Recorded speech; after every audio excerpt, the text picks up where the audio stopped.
प्यारे छात्रों, जैसा कि आपको हमने कल पढ़ाया था, इलेक्ट्रोमैग्नेटिक इंडक्शन चल रहा था। इलेक्ट्रोमैग्नेटिक इंडक्शन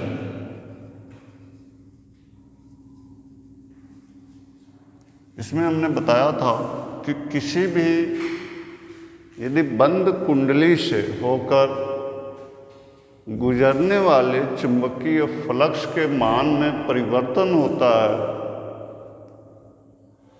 तो उस कुंडली में एक प्रेरित विद्युत वाहक बल और इस प्रेरित विद्युत वाहक बल के कारण एक प्रेरित वैद्युत धारा उत्पन्न होती है और इस घटना को हम वैद्युत चुंबकीय प्रेरण कहते हैं, इलेक्ट्रोमैग्नेटिक इंडक्शन कहते हैं। आज हम डिस्कस करेंगे फैराडे के उन प्रयोगों के बारे में जिसको उन्होंने परफॉर्म किया और उन तथ्यों को जिन्होंने उन प्रयोगों के आधार पर उन तथ्यों को उन रिजल्ट्स को प्राप्त किया। पहला इसमें आप देखिए, फर्स्ट स्टेट में यहाँ कुंडली है,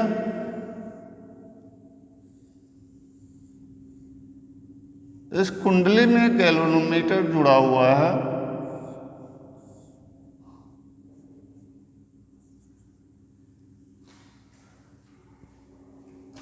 पहली स्थिति में जब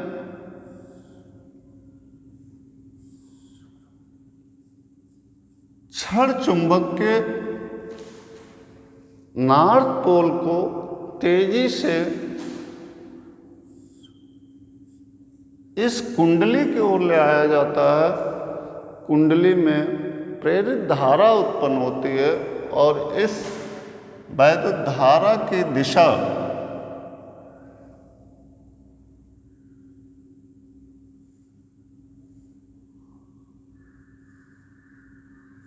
ठीक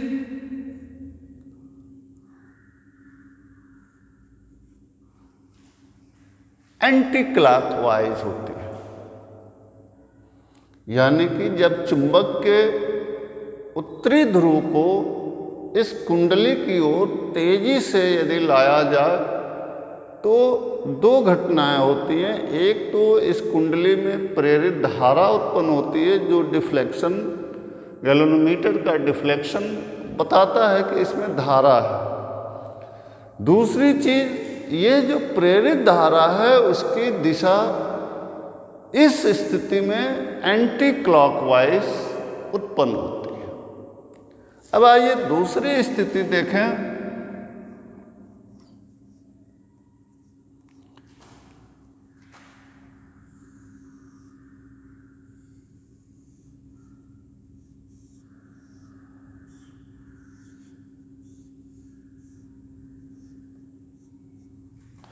जब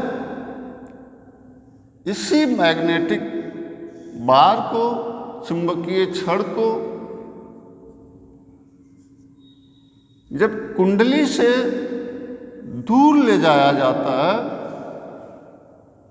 जबकि उत्तरी ध्रुव कुंडली की तरफ हो और इस चुंबक को कुंडली से दूर ले जाए, उस स्थिति में भी यहाँ प्रेरित धारा उत्पन्न होती है, परंतु इस समय जो वैद्युत धारा उत्पन्न होती है वह इस कुंडली में क्लॉकवाइज उत्पन्न होती है।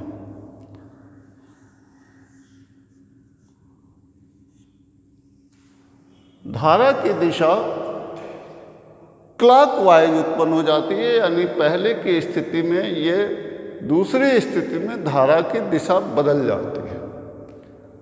तीसरी स्थिति आप देखें,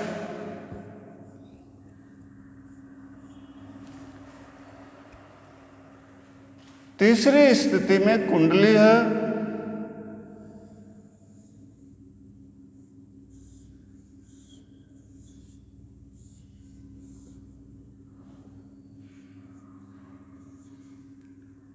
अब यहाँ पे मैग्नेट को हम पलट दें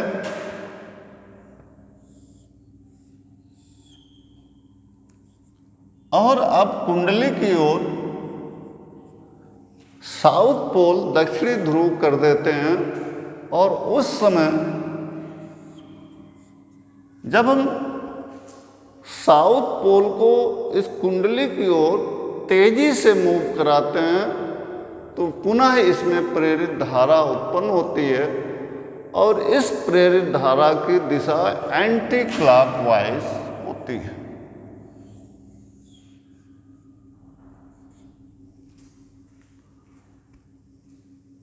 चौथी स्थिति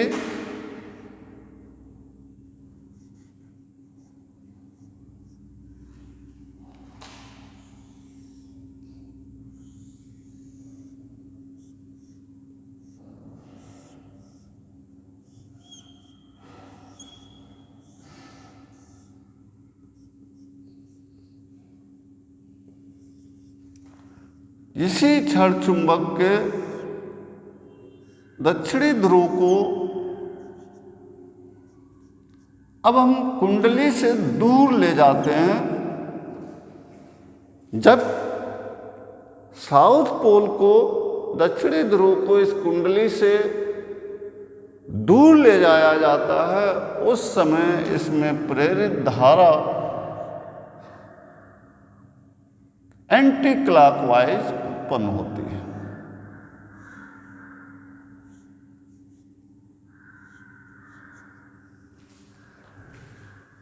ये चार स्थितियां हैं। चार स्थितियों में, चारों स्थितियों में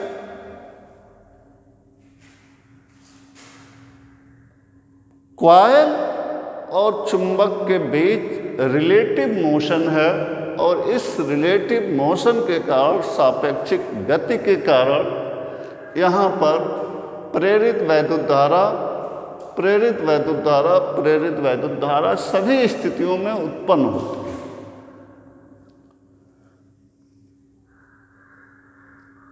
फैराडे ने नेक्स्ट स्थिति में चुंबक को इन चारों स्थितियों में स्थिर किया और स्थिर करके इस कुंडली को ही चुंबक के ओर और चुंबक से दूर मूव कराकर, गतिमान कराकर इन प्रयोगों का निरीक्षण किया और देखा कि ये जो प्रेरित धारा है और उसकी दिशा है इसमें कोई परिवर्तन नहीं होता। अर्थात उन्होंने ये निष्कर्ष निकाला कि कुंडली और चुंबक के बीच रिलेटिव मोशन होना चाहिए, सापेक्ष गति होना चाहिए। ये इस बात पर निर्भर नहीं करेगा कि चुंबक कुंडली की ओर आ रहा है या कुंडली चुंबक की ओर जा रही है। महत्वपूर्ण चीज है कि दोनों के बीच सापेक्ष गति होनी आवश्यक। जो पांचवी स्थिति है, पांचवी स्थिति में फैराडे ने इस मैग्नेटिक बार को स्थिर रखा और इस कुंडली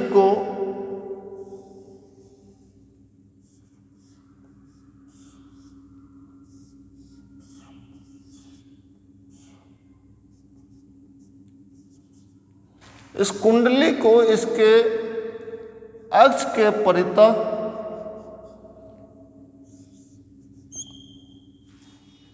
रोटेट किया गया।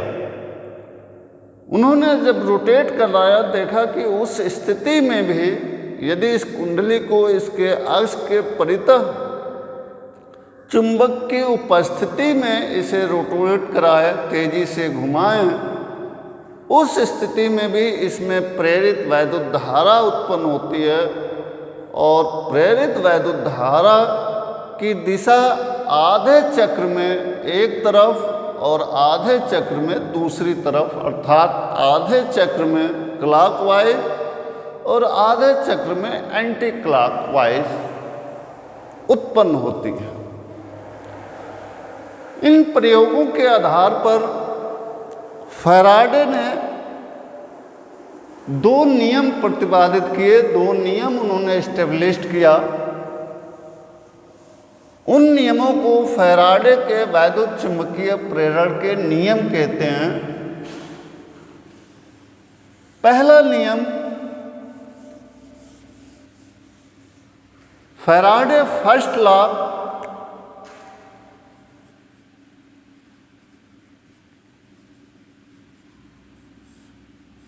ये कहता है कि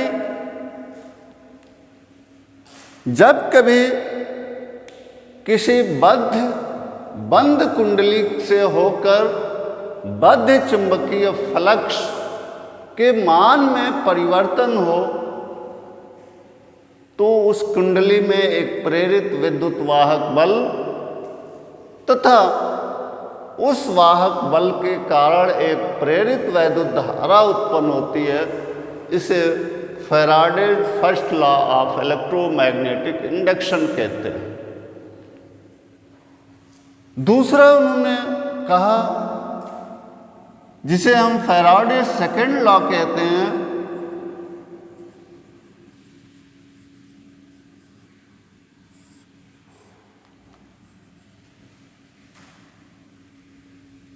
कुंडली में प्रेरित विद्युत वाहक बल का जो परिमाण है,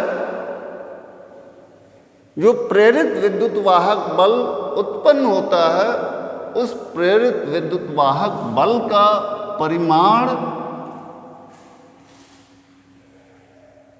न सिर्फ फलक परिवर्तन पर निर्भर करता है बल्कि फ्लक्स परिवर्तन के दर पर निर्भर करता है। अर्थात फ्लक्स परिवर्तन उस कुंडली में कितनी तेजी से हो रहा है, अर्थात E प्रोपोर्शनल टू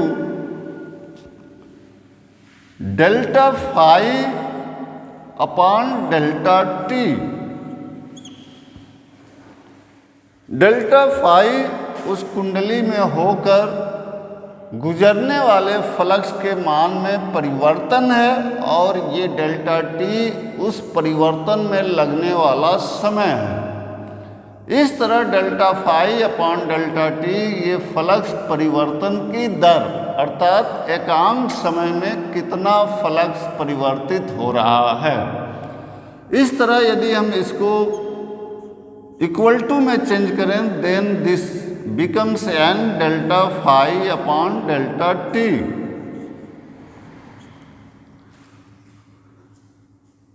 यहां पे ये जो n है, ये n ये बताता है कि बंद कुंडली में फेरों की संख्या कितनी है, अर्थात एक के बजाय यहां पे कई फेरे हों, 2, 4, 6, 10, तो फेरों की संख्या बढ़ने से ये n का मान बढ़ जाता है। ये n फेरों की संख्या बताता है। दूसरी यहाँ पे आप देख रहे हैं ये चिन्ह माइनस निगेटिव साइन आया है। निगेटिव साइन ये बताता है कि प्रेरित विद्युत वाहक बल किस दिशा में उत्पन्न होगा, अर्थात फ्लक्स परिवर्तन दो तरह से हो सकता है। अर्थात कुंडली में फ्लक्स बढ़ सकता है, तब भी उसे हम फ्लक्स परिवर्तन कहेंगे, या फ्लक्स घट जाए तब भी उसे हम फ्लक्स परिवर्तन कहते हैं। दोनों स्थितियों में प्रेरित विद्युत वाहक बल उत्पन्न होगा, परंतु दोनों स्थितियों में प्रेरित विद्युत वाहक बल जो उत्पन्न होगा उसकी दिशा एक दूसरे के विपरीत होगी। तो ये माइनस चिन्ह प्रेरित विद्युत वाहक बल के उत्पन्न होने की दिशा को बताता है। अर्थात फ्लक्स इंक्रीज करने पर एक तरफ ईएमएफ प्रोड्यूस होगा, फ्लक्स डिक्रीज करने पर उसके विपरीत दिशा में प्रेरित होगा। इस तरह यदि हम यहाँ पर इसका मैग्नीट्यूड ले लें, मॉड ऑफ ई ले लें, then n equal to delta phi upon delta t, यानी कि मैग्नीट्यूड सिर्फ फ्लक्स परिवर्तन के दर पर निर्भर करेगा। ये हमारा फैराडे का द्वितीय नियम है। यहाँ पर यदि दोनों तरफ हम R से डिवाइड कर दें तो mod of E upon R equal to N upon R delta phi upon delta t. प्रेरित विद्युत वाहक बल अपान उस कुंडली का प्रतिरोध, ये हमको प्रेरित वैद्युत धारा देगा I equal to N by R delta phi upon delta t. अर्थात प्रेरित वैद्युत धारा का मान भी फ्लक्स परिवर्तन के दर पर निर्भर करता है। ये फैराडे के द्वितीय नियम है, जिससे हम इस नियम से ये ज्ञात कर सकते हैं कि फ्लक्स परिवर्तन के कारण जो प्रेरित धारा उत्पन्न होगी वह न सिर्फ फ्लक्स परिवर्तन पर निर्भर करती है, बल्कि फ्लक्स परिवर्तन कितनी तेजी से हो रहा है इस पर निर्भर करती है। यहाँ हम इस इक्वेशन को हम थोड़ा सा और आगे ले चलें। I equal to N by R delta phi upon delta t.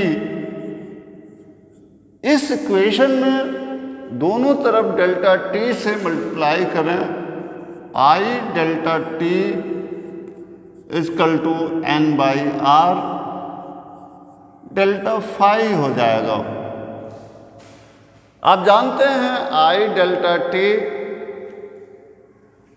ये प्रेरित आवेश होता है, चार्ज होता है, induce charge N upon R delta phi. इस इक्वेशन से आप यहां पर यह देख सकते हैं कि प्रेरित जो आवेश है, कुंडली में जो आवेश प्रेरित होगा वह फ्लक्स परिवर्तन की दर पर निर्भर न करके सिर्फ और सिर्फ टोटल फ्लक्स परिवर्तन पर निर्भर करता है। तो यहाँ से और यहाँ से दोनों इक्वेशन से एक चीज आप बिल्कुल स्पष्ट रूप से कह सकते हैं कि प्रेरित विद्युत वाहक बल तथा प्रेरित वैद्युत धारा फ्लक्स परिवर्तन के दर पर निर्भर करता है, जबकि प्रेरित आवेश सिर्फ फ्लक्स परिवर्तन पर निर्भर करता है। ये दोनों में महत्वपूर्ण अंतर है। अब आइए हम आपको तीसरी बात बताएं। आपने फैराडे के प्रयोगों के निष्कर्ष आपने यहाँ देखा है कि फ्लक्स परिवर्तन होने से प्रेरित वैद्युत धारा या प्रेरित विद्युत वाहक बल उत्पन्न होता है, और उसके संबंध में आपने दो लॉ देखा। लेकिन फैराडे के दोनों लॉज, फर्स्ट और सेकेंड, प्रेरित विद्युत वाहक बल या प्रेरित धारा के उत्पन्न होने की दिशा के बारे में कुछ नहीं बताते। अर्थात फ्लक्स परिवर्तन के कारण प्रेरित धारा तो उत्पन्न होगी, लेकिन वह धारा किस दिशा में उत्पन्न होगी, इसके लिए फैराडे के नियम में कहीं कोई जिक्र नहीं है। अतः प्रेरित धारा की दिशा को ज्ञात करने के लिए दूसरे वैज्ञानिक, जिनका नाम लेंज है, लेंज ने एक अलग से नियम दिया जिसे हम लेंज लॉ कहते हैं। लेंज लॉ किसी कुंडली में प्रेरित विद्युत वाहक बल किस दिशा में उत्पन्न होगी ये बताता है। लेंज ने ये बताया कि यदि ये हमारा चुंबक है जिसका उत्तरी ध्रुव कुंडली की तरफ है,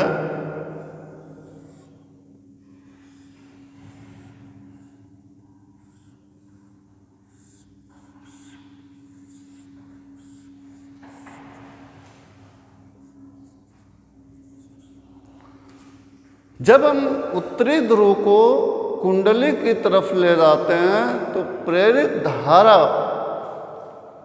यहां पर एंटी क्लॉकवाइज उत्पन्न होती है।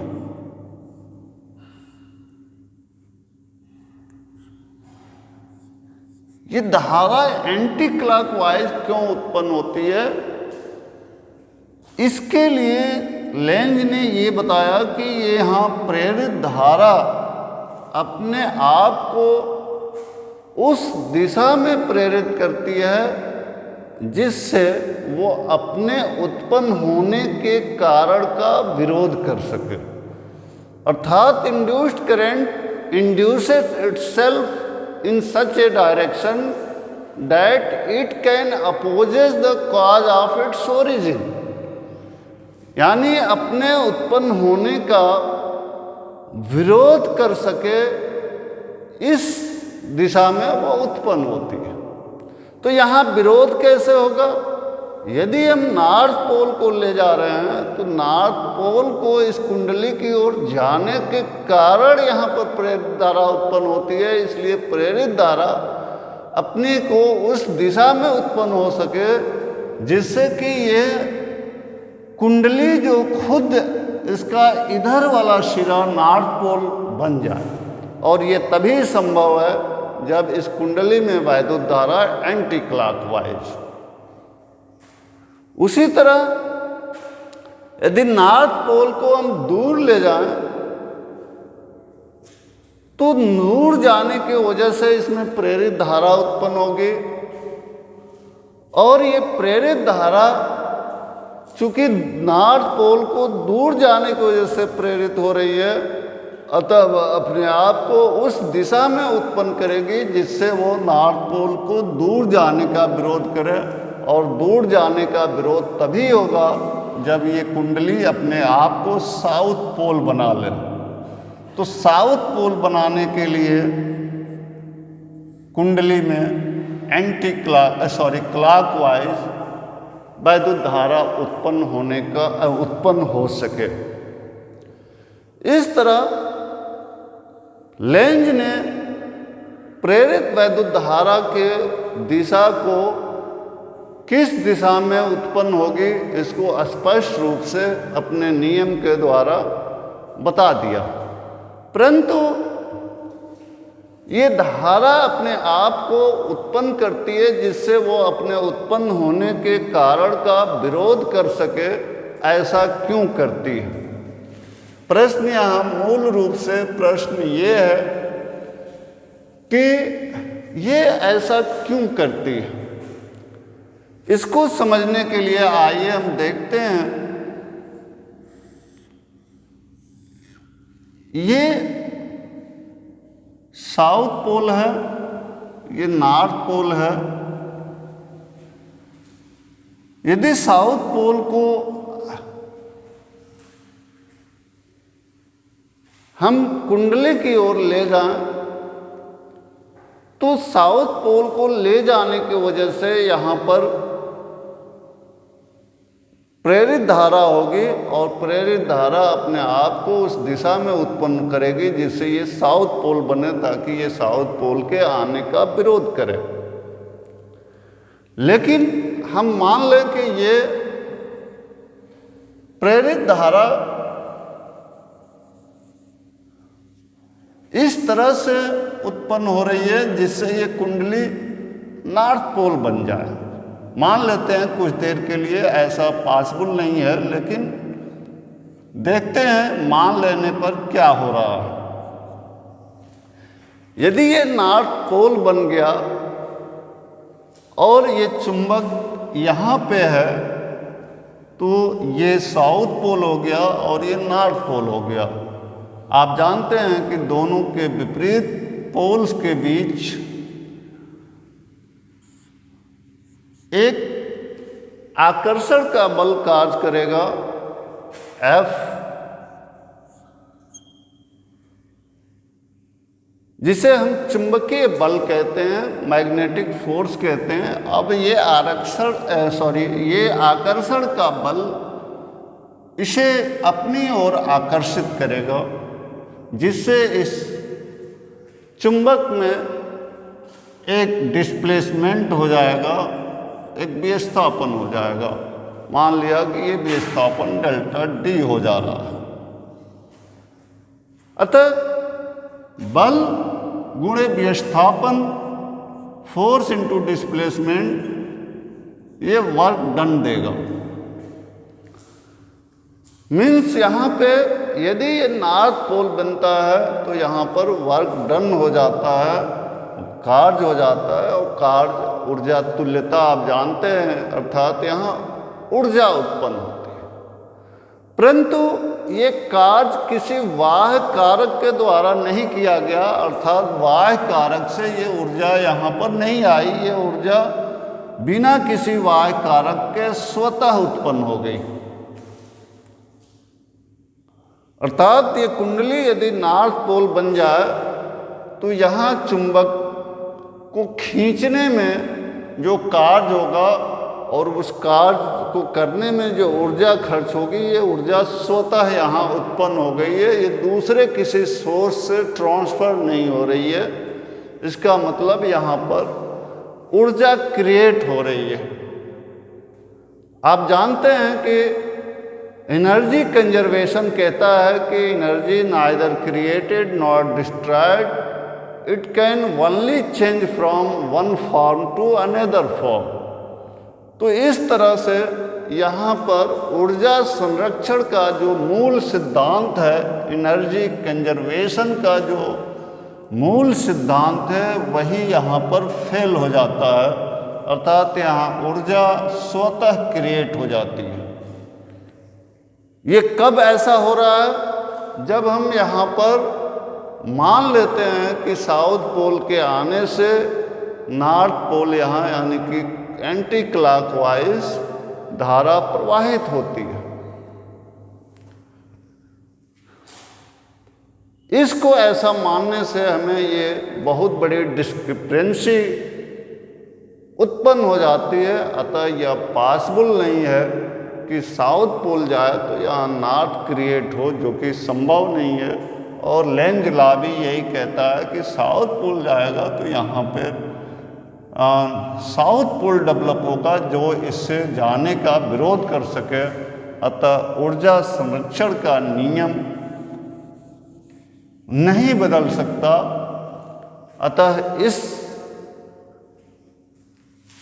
प्रेरित वैद्युत धारा की दिशा को हम ऊर्जा संरक्षण नियम से समझ सकते हैं, या यूं कहें कि लेंज का नियम यह ऊर्जा संरक्षण का नियम है, एनर्जी कंजर्वेशन का नियम है।